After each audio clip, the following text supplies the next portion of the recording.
Good morning and welcome to your daily market wrap. I'm Maya Keynes, joined today by financial expert Eli Sterling. Eli, let's dive right in. We've got quite a packed agenda. From global trade tensions to cryptocurrency volatility, plus some sharp technical moves in the stock market. What's catching your attention first? Thanks, Maya.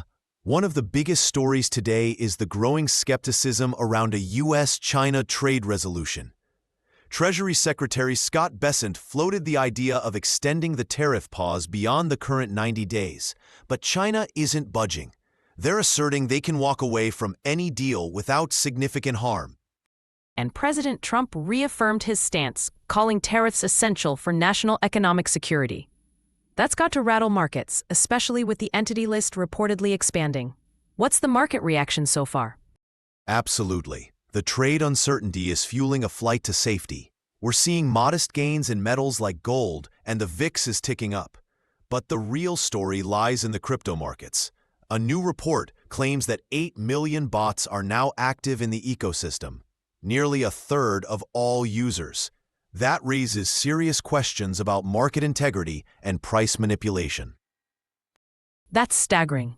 8 million bot accounts, almost like ghosts in the machine. Meanwhile, retail investors are left wondering whether they're playing fair.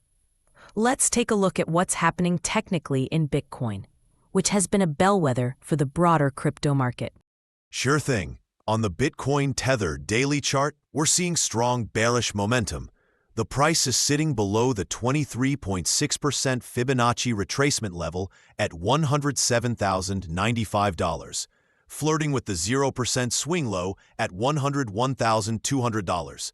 The relative strength index is approaching oversold territory at 36.97, but the moving average convergence-divergence histogram is still expanding negatively, indicating that selling pressure is actually intensifying. So even though it looks oversold, there's no relief in sight just yet. And volume-wise? On-balance volume tells the same story. On-balance volume is declining and has moved below its simple moving average, confirming distribution phase. There's a hammer pattern on October 14th, but without follow-through, it's just a potential reversal signal needing confirmation. Let's pivot to stocks for a second. Nvidia, one of the biggest names in tech, has been under pressure lately. What's the technical outlook there? Nvidia's in a clear downtrend. Looking at the 4-hour chart, we're seeing a series of lower highs and lower lows, with elevated volume on the downside. Prices are consolidating near recent lows around $177.30, but without a breakout or reversal pattern, the path of least resistance remains down. And what about some of the altcoins? We've seen a lot of movement in Avalanche and Solana recently. Yes, Avalanche is showing classic bearish alignment.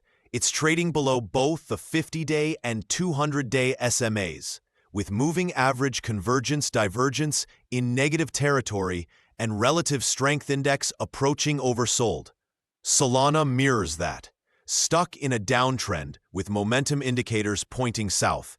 In both cases, Fibonacci retracement zones are acting as resistance, not support. It sounds like we're in a risk-off environment. Anything on the fiscal front worth watching? Indeed, in the UK, Chancellor Rachel Reeves is facing intense scrutiny. The IFS recommends she build a £50 billion buffer to avoid future tax hikes. Right now, she's got just £9.9 billion in fiscal headroom, which has already been wiped out by bond market reactions. That's creating political tension within her own party. £50 billion is a huge number, essentially a rainy day fund for economic shocks. Eli, as we wrap up, what should traders and investors be watching tomorrow?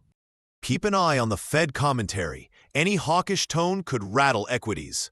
For crypto, watch Bitcoin's reaction to that 107K zone. A break below could send it retesting 101K.